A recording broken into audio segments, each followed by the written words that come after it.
All right, here we go. Here today with Shane Warne. Week three's break is the way that I know he's got wearing the shirt right there. But Shane is kind of pain specialist and from down under. So that was that was the worst Australia. I forgive me for that. That was really rough. I apologize. But Shane's here, going to be talking about pain. Just so bad, so bad. Going to be talking about pain and how to kind of not just do things the way that they've always been done. Because the way that things have always been done tends not to work the best. So I'm excited to just learn a ton from Shane, because every time I talk to Shane, I learn something. So appreciate you coming on, bud. Mate, my pleasure. Also, Ashley is going to so much love that attempt at an Australian accent. Oh, I bet she. Well, so this is my problem. It's just like a natural thing. And the reason why it came out just then is because we talked for 5 minutes before I hit record. And like, I just do it by proximity. So like when Dan Rosenthal was on the podcast, I had a hard time not like slipping into a British accent, because it's just like like I just kind of parrot it back to people. So I will do my best to keep my wits about me. No, don't you dare! As many Australian accent attempts as possible. I think the comedic value is well worth it. And I'm not gonna have a go at you for it, because your Australian accent's probably better than my American accent. So like, it's all good. That would be, maybe we can finish it with that you do an American accent and we like try to switch roles a bit. But want to do the real thing here for a minute. So I think the biggest thing that I've kind of garnered from knowing you for a while and learning from you is we do rehab wrong generally. Mm-hmm. Like we do it wrong, and it's why we keep getting broken, basically. Mm-hmm. So from a high level 10,000 foot principle, where do we kind of typically get this wrong if we have an injury, pain that we're working around, oftentimes chronic pain, right?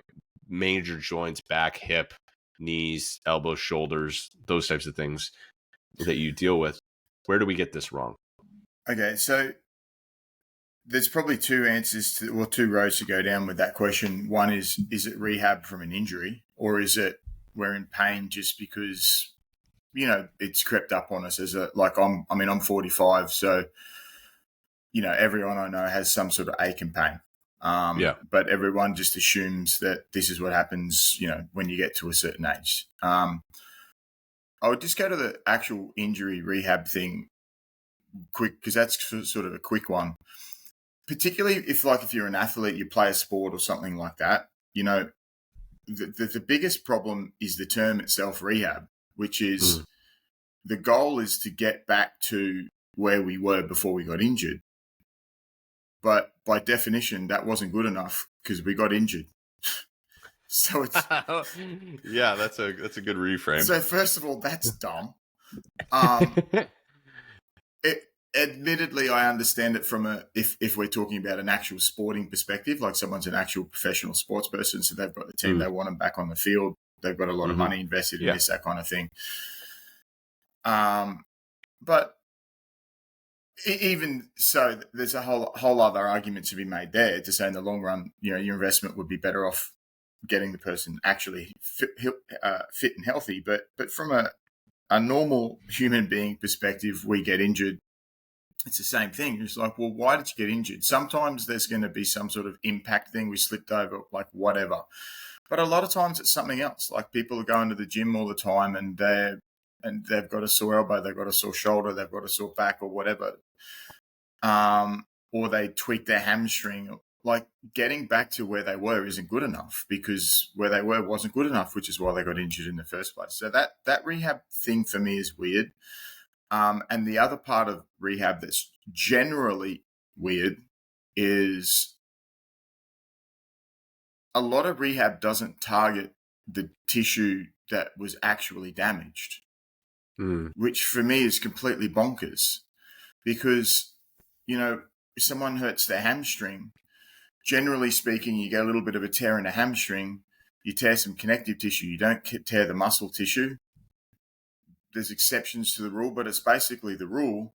And yet our rehab and training for it is to go do glute bridges, do planks, but then we start doing hamstring curls and squats and lunges and all these things, which is training all of the muscle, which isn't training any of the connective tissue that was actually damaged. So from a rehab perspective, this is actually an injury.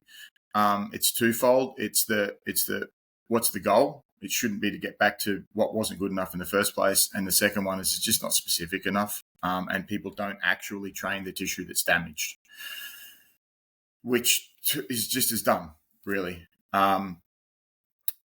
But for most people, that's not really the problem, right? For most people, the problem is, you get to your mid-30s, your 40s or something like that. We've got a sore back, sore lower back, sore hip, sore whatever. I think the biggest problem that people have is that we are always trying to target the symptom. I've started using the analogy of, if you're driving down the road and the engine light comes on the dashboard of your car, what we do not do is put a bit of tape over the dash so I don't have to see the light, or take the fuse out of the car so the light goes off. Assuming we're not 17, 18-year-old kids with no money, what we do is we go to the mechanic and we get the mechanic to look at the car. The mechanic figures out what the problem is, fixes the problem in the engine, and then the light goes off. Yeah. A lot of the time, pain in someone's body is due to tightness, and the tightness itself is the body's mechanism in protecting us from something else. Mm-hmm. So when we get tight, we think, well, the problem is the tightness. What we don't do is ask one more question, which is, why are we tight? So we never fix the problem. We only ever try and fix the pain, which is the symptom, not the cause. Which is why people just don't get any better. Like one example would be, there's probably two main culprits for probably lower back pain, and they're actually the opposite culprit, and they have basically the same symptom.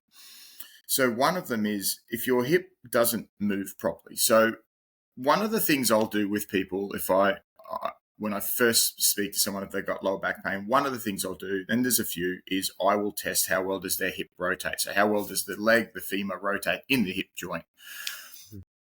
Someone's ability to rotate in their hip directly correlates to how much space there actually is in the capsule of the hip. It's pretty simple. The hip is a ball and socket. If there's not enough space in the socket, the ball can't move properly. Simple. And if the ball can't move properly, but we start forcing it, so as an example, you bend over to put your shoes on, you're asking your hip to get into quite a lot of flexion here. But if there's not enough room in there, what will happen is, as you go to lift your leg, the femur will end up rubbing on the actual hip bone itself, right? So this is imagine you've got your hip joint. As you start moving your leg, the end of the femur in the hip joint will actually start rubbing, and we get bone on bone. So if we get bone on bone rubbing in there, that's a really, really, really big problem. You'll end up getting surgery. You'll end up getting bone spurs. You'll have to get that taken off. But your body's really clever, and it knows that this is a problem. It knows there's not enough space in your joint. So as you start moving around, once you get to this space or area or movement capacity that your body deems is unsafe, it just stops you moving anymore. This is a really good thing. We want this to happen. But that stopping us moving is just tightness, plain and simple. So we get tight, and that's not a really big problem. But then what we do when we get tight is we stretch. Obviously, I'm tight, I'm going to stretch. It's a natural reaction. But if the tightness is because the body is protecting us from something, and then we go and stretch it, we're preventing the body from doing what it needs to do to look after us. And then over time, the body will just start trying a bit harder. So now we get really tight. Now, I don't know what time frame we're talking about because everyone's a bit different here. But, we get tight. We don't even think about it. Then we get kind of a bit more tight. We start stretching. Then we get a bit more tight, and then we start foam rolling. And then we get tight and sore, and we go and get some, I don't know, pressure point balls and massage balls or whatever. And then we kind of get, then it spreads up our lower back and our hips, and we go and get a massage. And all we're doing is we're creating this escalating effect. It's like a dog chasing its tail. But the bigger and the stronger the thing that we do to prevent this tightness or to get rid of the tightness, so we'll end up getting massage and we'll get dry needling. Then when it comes back, it usually comes back worse. Because it's literally just the body's mechanism to protect us. And I tell people, most people have done this stretch at least once in their life, where you lay on the ground, you lay on the floor on your back. You've got a partner with you to help you stretch. You lift up your leg, they grab the back of your heel, your ankle, and then they push your leg up towards your body to stretch your hamstring. Most of us have done that. Well, for most of that movement, there's no tightness in the hamstring at all. It's fine, it's fine, it's fine. And then at some stage, your hamstring gets tight, and that's the end. Like, you can't go anymore. Well, that's not the end of your hamstring, right? It's a muscle, it's pliable, it moves. That's the end of where your body feels safe. So it contracts to stop the movement. We want that to happen because otherwise, obviously, we'd keep pushing the leg and the leg would pop out of the socket. So all this contraction of muscle and tightness is literally just our body's way of protecting us from things. We don't know what's going on in our hips. So then over time, it just gets worse and worse and worse and tighter and tighter and tighter. We never fix the problem, and we're eventually in a ton of pain. And then, there's a lot of medical practitioners that are really, really, really good. Lots of PTs and chiropractors and whatnot. However, if I go to the doctor, or if I go to a PT, a physio, and I've got lower back pain, and they say, "Oh, you've got lower back pain," you're like, "Well, yeah, I know that. Like, can you give me a reason why?" Man, you're like, "Oh, your core's weak."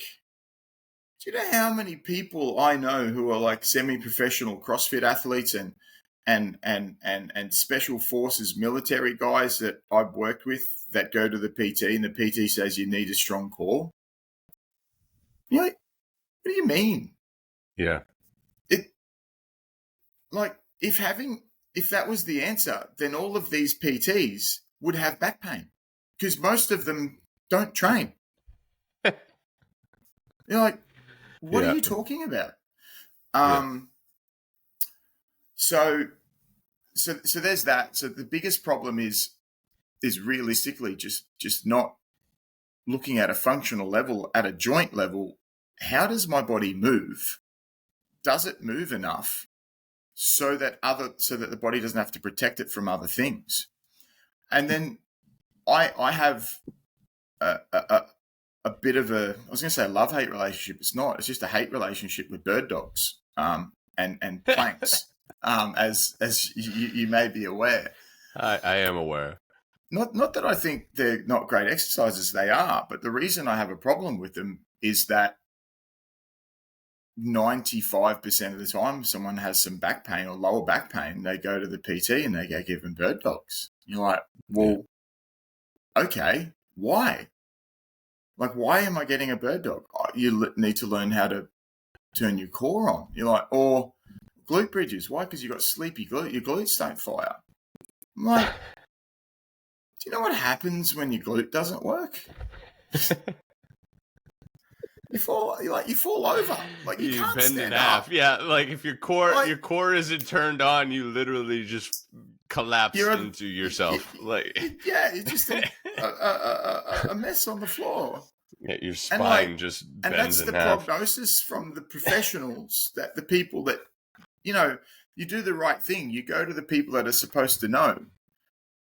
And their answer is, well, you've got back pain. Therefore, obviously, that means you have a weak core or you need a stronger core and your glutes don't work. So here's some planks, here's some bird dogs, here's some glute bridges. We'll do some hip adductors. We'll maybe give you some banded work. Do 3 sets of 10. Do 60 seconds of planks. There's your rehab. And that's for like 95% of people with back pain. You're like, really? Mm-hmm. Like, I heard Alan was talking to someone who was one of the premier knee surgeons. So he works with a lot of the American guy, works with a lot of the big time athletes that need surgery. And one thing that he said, which I found fascinating, is he said, once you look inside people, like into their joints and at a cellular level, he said, everyone is so unique and so different that I'm surprised we all have 2 eyes and 1 nose and 1 mouth. And I'm like, that's a really interesting point. When you consider how complicated a freaking human body is, and yet someone's got lower back pain and their answer is always, well, we need to fix your glutes and your core.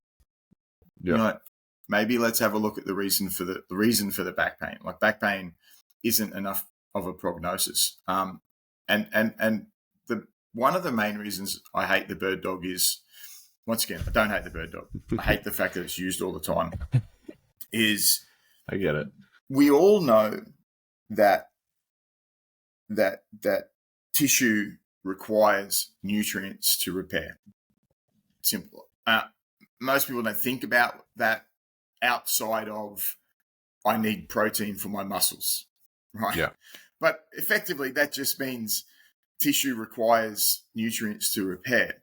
But we also know there's this thing called the pump. When you go to the gym, you do bicep curls, your bicep gets bigger. Why? Because when you use tissue, it gets blood. That blood brings the nutrients. That's what the pump is. So if I do happen to have a damaged tissue in my spine, in my back, in, say, the multifid that actually look after my spine, then maybe not using the tissue isn't the solution. I mean, maybe it's the right solution for a short period of time if there's an actual injury, obviously. But like, if I go to my imagine this. You go to the PT, you've got a sore bicep. You tweaked your bicep at the gym yesterday. So you go to the PT, you're like, I tweaked my bicep. I was doing 100-pound curls, Shane, you know, like, it's what I do. Well, yeah, look. So it was a warm up for you because I've seen you train. Just lightweight, you know, it was just a lightweight day. So imagine go to the bicep. No, let's go to the bicep. Go to the PT. You got a tweaked bicep, whatever. No big deal. It's a bit sore. And the PT says, yeah, sweet. I know how to fix that. No worries at all. Okay, cool. What do I do? She's like, don't use it. Okay, no worries. So I'm resting it for now. Cool. How long? No, that's it. Yeah. Don't use it forever. Like, you wouldn't walk out. You'd probably look around for a camera or something, right? That it was just such a ridiculous thing to say. But we have muscle that literally attaches to all of our vertebrae that do all this movement. So by just doing planks and bird dogs and dead bugs, we're literally teaching the body not to use the tissue. Like, how can that possibly be? Like, why is the tissue that controls the spine, for some reason, treated differently than every other tissue in our body? Like, valid argument. Like, I understand from a safety perspective, I truly do, because our job as any sort of trainer, PT, or whatever, rule number 1 is do no harm. Do no harm, yeah. Obviously. So I completely understand that. However, my next job is to actually make them better. Yeah. So if I've got damaged tissue, and then not only is it not repairing, I mean, what happens to muscle tissue if you don't use it for a year? Yeah, atrophy and just kind of. That's literally, imagine whoever is listening to this, imagine looking at your bicep in 5 years from now, and imagine you haven't used it at all. Imagine what it would look like. That is the current quality of the tissue that protects and controls and moves most people's spines. We just can't see it. And then we wonder why I got back pain. So that's the quality of the tissue in my spine. Plus, my hips don't work or move properly. And yet I force my body to get into positions. So this is another thing, right? So I'll check people's, the movement capacity in the hip, say hip flexion, which is, say I'm standing up and I lift my knee towards my chest. Most people get to about 90 degrees before their hip has to start moving and their spine flexes and rotates to get more movement. But when you put your shoes on, you get to like 160 degrees. Like people are constantly, all day, every day, literally putting themselves into a position that their hip can't actually get into. Plus, we got this tissue that controls our spine that they haven't used in years. And all the tissue in the actual capsule of the hip also looks the same as the tissue of the spine, because that never gets trained, because none of the joint tissue gets trained ever. And like there is no other structure in the world we would treat like that. Like imagine building a building and saying, we're just going to treat the joints. We're just going to let them go all rusty. We're just going to put big heavy beams on it. That'll be good. Wonder how long that'll last. We'll drywall the crap out of this place. Hold it up with drywall. It's really strange that we stop using our body, we stop moving our body, particularly at sort of at a joint level in lots of ways, because we find the things in life that we like to do. You know, as kids, we explore, we play, we do things, we put our bodies in different weird positions. But for most people, you know, you hit your 20s and, you know, the things you like to do, even if you train, like if the hip, as an example, and the spine are generally speaking only moving in one plane of movement. Your knees pointing forward, the legs not rotating. Even if you're doing lateral movements, that's still the same. And then we wonder why we hurt, like when we're 30 or 40 years old. Like your body will just take away things that you don't use. So if you don't use tissue that makes your shoulder rotate or your hip rotate, your body will just take it away, because it's not going to spend energy keeping tissue you're not using, period. And then we hurt. It really is that simple in most cases. And then you have the case of hypermobility, which is literally the opposite, where people can stretch too far compared to where they can actively get themselves into a position they can get into. But once again, people are super hypermobile, and they do not know that they're hypermobile, because the mechanism for the body to protect them is tightness. So they just think that they're stiff and tight when you actually do an assessment and they're actually hypermobile, which is why so many people that do yoga 5, 6, 7 days a week are in immense pain. Immense pain. They wake up, they're tight, they're sore. So they go to yoga. And once again, like, I'm not saying there's nothing wrong with yoga. Yoga's amazing. But you go to, I'm super, super, super tight. Once again, I haven't asked why I'm tight. I just know I'm tight. So I go to hot yoga and I stretch the hell out of myself and I feel great. And then later that day, I'm tight and I'm sore again. And it's just this perpetuating cycle. But I mean, like, yoga is a funny one.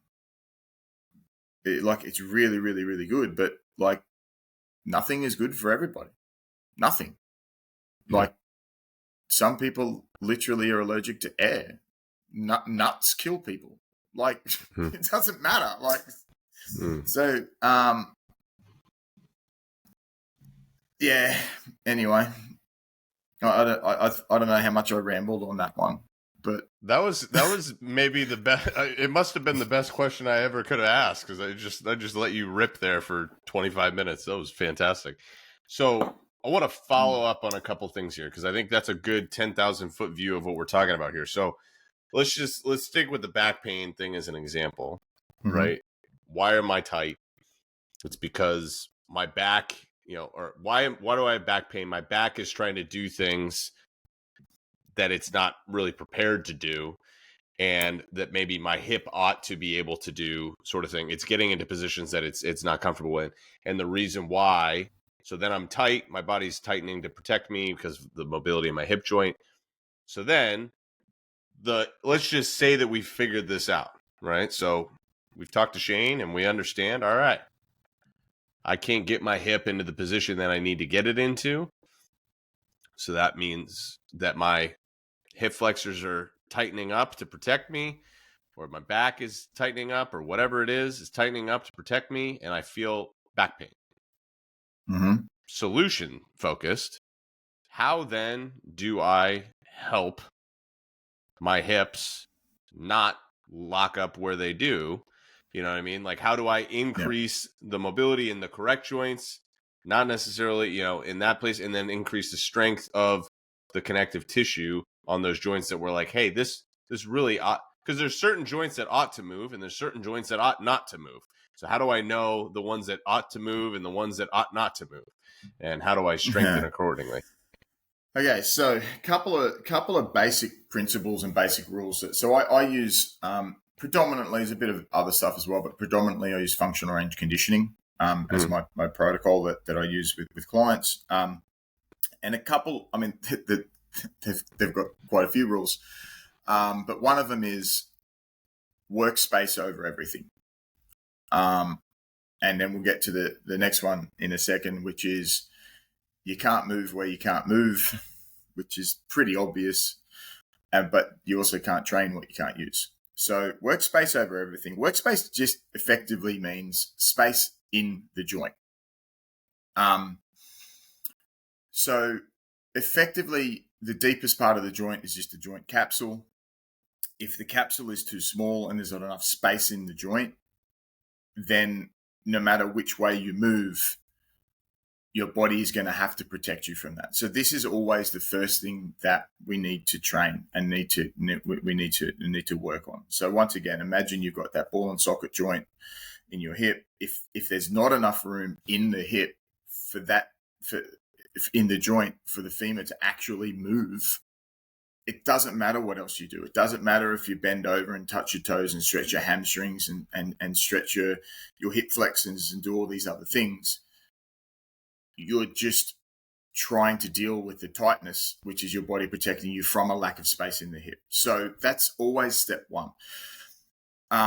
Obviously, there is a step before that, which is actually do an assessment for that person, because that's one thing that I do is everything is individualized. I don't think I've ever had two people that have had exactly the same program, exercise-wise, which makes for a busy life for me. But anyway, Yeah.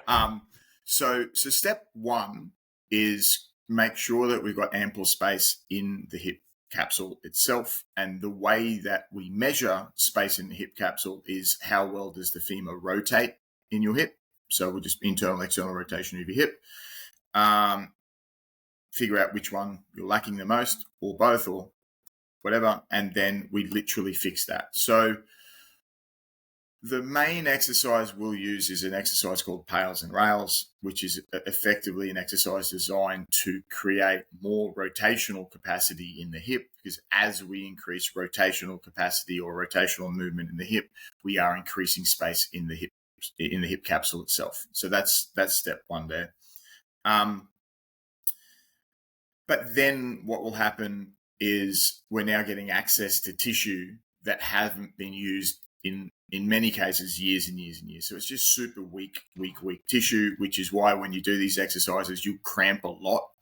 And the cramping is simply because we're using tissue in a range of motion that it hasn't been used in years and it's super weak. So there'll be some simple body weight strengthening exercises for that tissue, because that's where we've got to start, because it's just super weak. So that's kind of step one. And then the same thing happens for the spine, because generally speaking, we haven't been flexing and extending our spine. On top of that, one other really interesting thing with back pain is, I think Steffi Cohen, you know Steffi Cohen?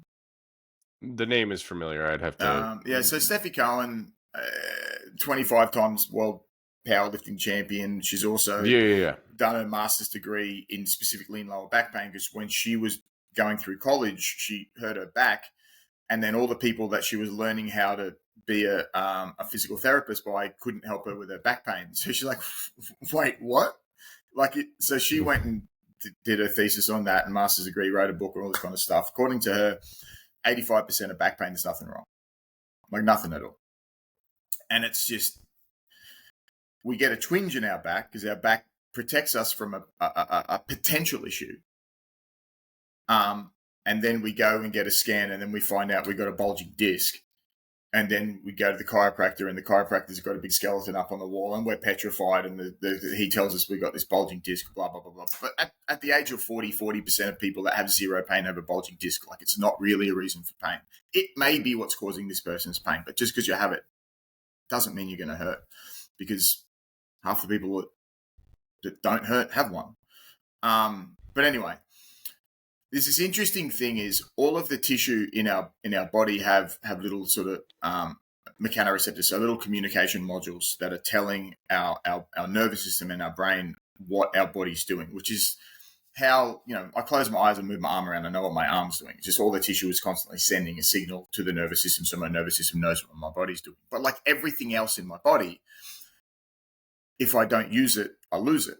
That includes these communication modules. So over time, I don't use the tissue that control my spine. Over time, these signals stop being sent. And then one day, my body or my brain or my nervous system realizes I don't know what my spine is doing. So what does the nervous system do when it doesn't know what the spine is doing? It's like, oh shit, I better protect it just in case. And it seizes up. And that's literally the pain. It's not a problem. There's nothing wrong with the spine. The body doesn't know what the spine's doing, so it protects it just in case, which I really want it to do. I'd rather it do that than the opposite, which is not protect it when it should. But what happens is a lot of the time that will happen when the body also thinks it's in a potentially dangerous position. So we're doing a deadlift, or we're doing a squat, or we're picking something up off the floor, or I'm just bending over to use a dustbin and brush, whatever. You get into a position that the body knows, hang on, my hips kind of can't really get here, particularly if it's a gym thing, because now we're loaded. So the nervous system is just a bit worried. And then it realizes, I don't know what my spine's doing. I better protect it. So that's actually a huge, huge portion of the reason for back pain. So the protocol for the spine is exactly the same as the hip. I need space in the capsules, workspace over everything. And the spine is just a series of joints, as opposed to, though, with the hip, where we test that space with rotation. In the spine, it's just flexion and extension. So we just need to make sure that each one of those vertebrae are actually able to individually flex and extend a little bit. Because you think about how a spine's designed, right? Like each vertebrae is designed to take its fair share of the load. Like if I want to bend over or flex my spine or even rotate, like I don't want a huge amount of movement from one vertebrae to the next. I want each one of them to do a little bit of movement. And that's how my spine works.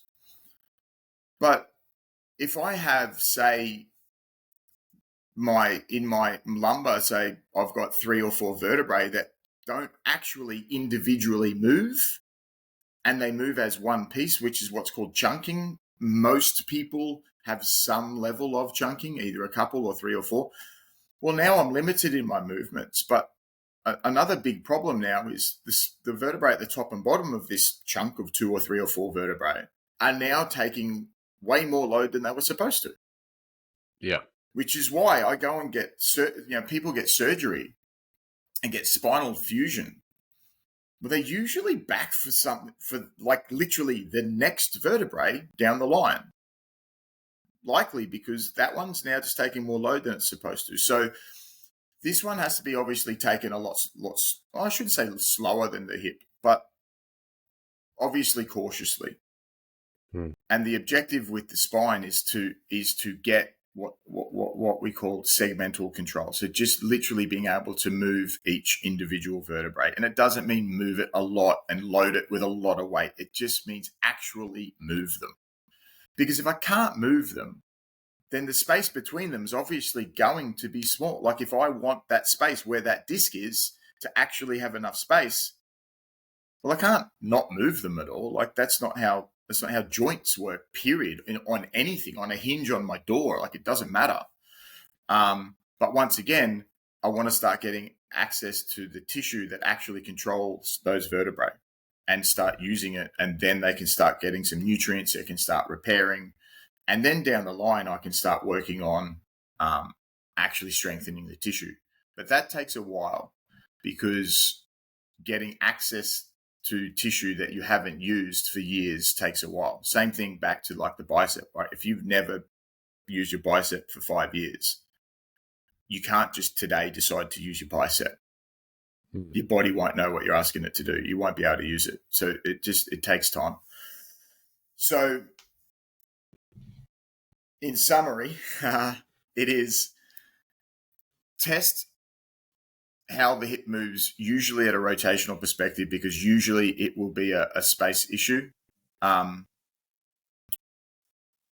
Make sure that we have ample space in the capsule itself first, and we do that via increasing rotation.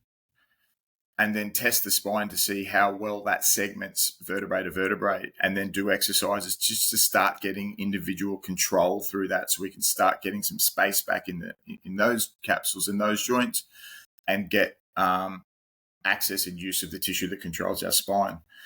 And then really, really slowly start adding some strength exercises to those tissues. And then when you do that, like, man, I go back to me sort of 3-4 years ago. Most people listening to this don't know. Like, man, in 2006, I was run over by a car. If I go back 3 or 4 years ago, my neck was in pain all the time. My right shoulder was in pain because I'd torn my labrum playing footy years ago. My left one hurt. I've got a plate on my collarbone there. I've got a fractured T7. I've got my whole entire lumbar is riddled with arthritis. I've got multiple herniated discs. No one could tell me what was wrong with my left SI joint, but it was a hell of a lot of pain. My left patella tendon, my left knee was sore because of a partially torn patella tendon. Anyway, but whatever. I was 42, 43, I've been run over by a car, do jiu-jitsu, lift weights. So like everyone else, I'm just like, whatever, this is part of life. And I used to, I'd do, this piriformis stretch, or I'd stretch my glute, and then I'd get on a foam roller with my stretch glute and roll up and down to like release my glutes. Mm-hmm. And I would do that every day.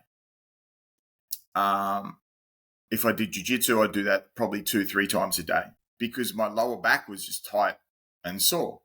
Yeah. I'd stretch my glutes. I'd foam roll my glutes. I'd do that multiple times a day if I had jiu-jitsu. I would get a massage once a month. I'd see the chiropractor once every 3 or 4 months. I'd see the physio once 8 to 10 weeks. But a lot of people that have really active lives, that's standard. That's what we call looking after our bodies. I happened to stumble across this after years and years of of of of of self experimentation, really. And I fixed my hip, I fixed my back, and I stopped using the foam roller. It just went away. Like I don't get massages. I don't use a foam roller. I I don't. I've been to my physio once in like 3 years because I twice because I broke my rib and I tore my ankle because I do jiu-jitsu. But I guess the point is literally what I just said as a sort of a step-by-step process. That's literally what I did for me. That was Yeah. what I needed. I did that, and all the tightness just went away. Like take a, get your body to move in all the ways that you need your body to move. And that's different for everybody based on the things they do in their life, what activities they do, what sports or whatever. But make sure that each joint has the individual capacity to move in the ways that your life requires it to do. And then strengthen up that tissue in the joint. And now your body's safe. It doesn't need to protect you. There goes your tightness, period. And it's a detailed, very specific process, but it's also simple in that respect. Yeah. Yeah, your story is nuts, man. And obviously all of the clients that you've helped with this. So I think maybe taking it one step further, because you had a combination of chronic pain, like we spent, I think, a large portion of the call talking about, but then also like specific injuries, torn labrum, torn patella tendon. So like I'll just and we talked about this. Like my wife's dealing with hip labrum issue. My mom just tore her meniscus in her knee, right? And so these are like acute injuries that you've also been able to kind of heal through doing some of this.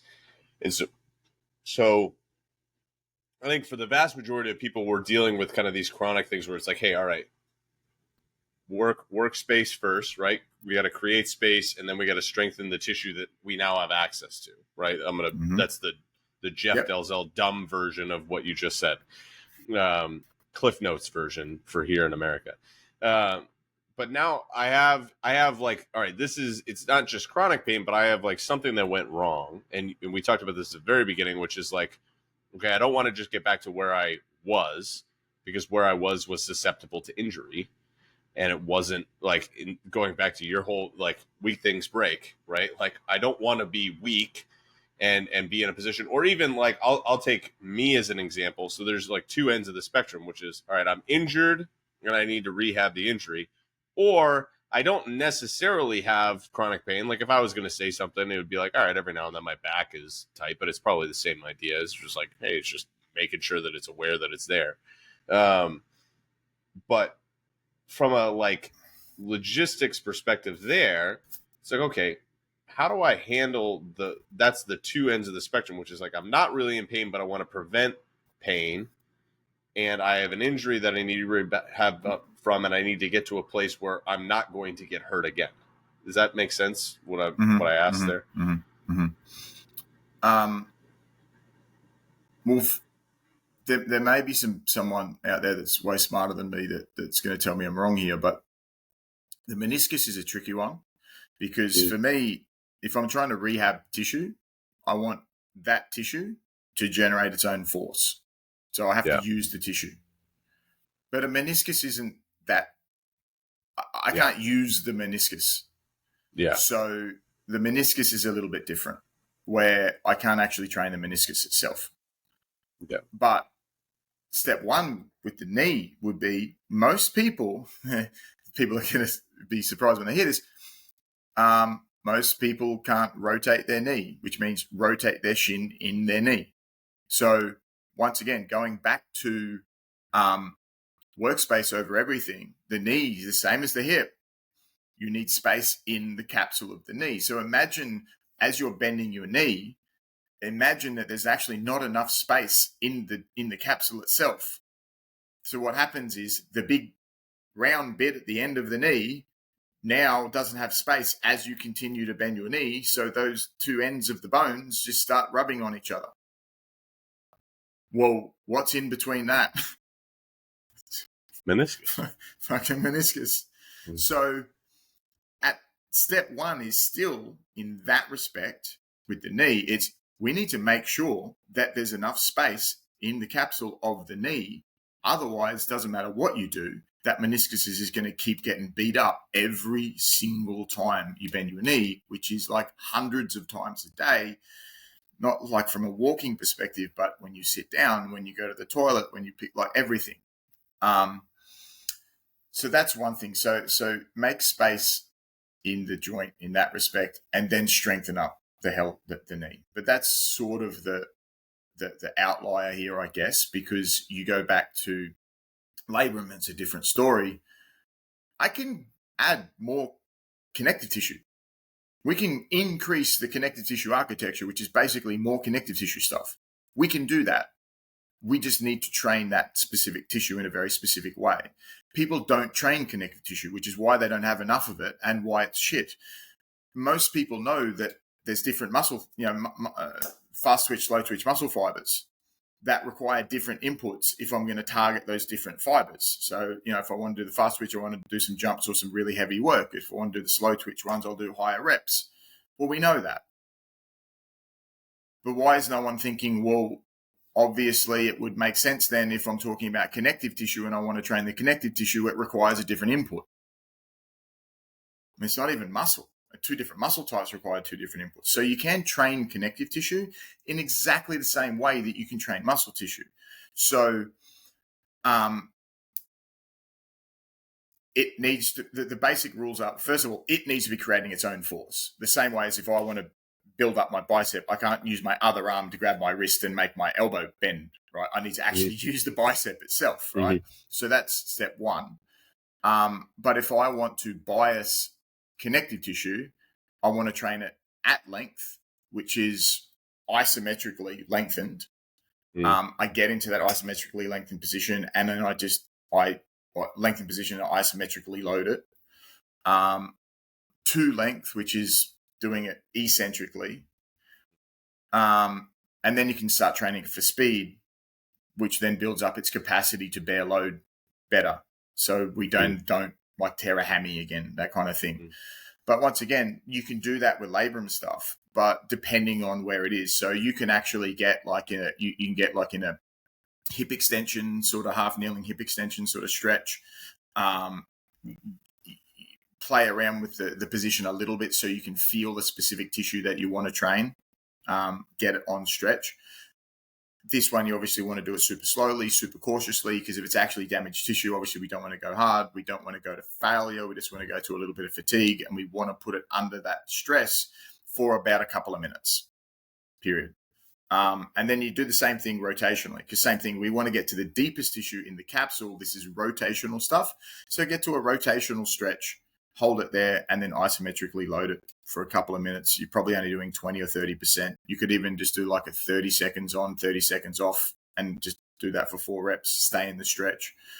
But when we're talking about tissue like that, there is always a little bit of an experimentation process that I'll go through with clients to help them to figure out the best position to get into that's comfortable for them, that we can really start specifically targeting the actual tissue that's damaged as opposed to just the hip in general.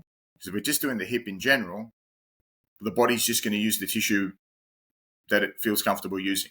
It's not going to use the damaged tissue unless we force it. So there's a fair bit of scanning, learning how to scan the body to make sure that we're using the right tissue. But effectively, it's if I want to train the connective tissue, then in this case, generally that's what it is. I want to train it for a couple of minutes. I want to accumulate a couple of minutes worth of load. We start really lightly. Even just the stretch itself is an isometric contraction, because that's, we get to the end of the stretch and the body contracts. That's an isometric contraction. That's fine. Like a really light stretch, find, like any exercise, right? We regress it until we find a point that we can start, and then we can start progressing it over time. But it's doing it at length, to length, and then with a bit more load, and do that over time, and you have more connective tissue, and we're good. Dude, I love it. So I'm going to be mindful of time here, but I feel like we could have done a whole another hour. I might need to. I might just be like, we got to do part 2 with Shane here, if you're up for it. But dude, it was like the fact that I asked like 2 questions, like you just ripped it as I knew you would, and dude, I learn a ton every time I talk to you. So I appreciate you coming on. Where can people connect with you if they want to chat more and learn some more stuff about what we're talking about and start feeling better if they have pain? Instagram is definitely the best place to go. It's Shane Warne _fitness, ShaneWarne _fitness. That's definitely the best place to go. The cool thing about that is obviously a lot of the exercises and things that I do are sort of new to a lot of people. So when you go on there, you can actually see all the videos and the exercises and whatnot. It's effectively just an interactive business card. So you can actually see the images and exercises and videos of my words sort of put into action there. So to go on there and have a look. But realistically, I'm just a normal dude that was in a hell of a lot of pain with restrictions, and now I literally, the best way to describe it is, I say my life now, it has a childlike quality back into it. You know, you see kids play, they're lost in the moment. They're not thinking about how's this going to make me feel tomorrow? How do I do this and not hurt myself? This kind of thing. I go do jiu-jitsu. No matter what I do now, whether I'm climbing a tree with kids, which I do, not random kids on the street. I know that'd be weird, but when I do the thing I'm doing, I'm completely lost. I just get lost in the moment. I'm never thinking about anything else. And it's added like a lightness and a fun to my life. And I've literally been on one end and I'm over here now. And that's what I get to do for a living, man. And that's, so yeah, Shane Warne Fitness. That's, or Shane Warne _fitness. So yeah, I'll link it down in the description for anybody who wants to check out Shane. And again, cannot say enough about Shane and certainly the people he's helped and just brilliant and appreciate you taking the time to come on and share with us. My pleasure, man. Absolutely. Well, if you like this, again, just shoot Shane a message and feel free to share this with somebody who might need some help with their pain that they're dealing with. Appreciate you listening. We'll see you next time. Like, rate, subscribe, review, all the fun things that you can do. And we'll check you next time.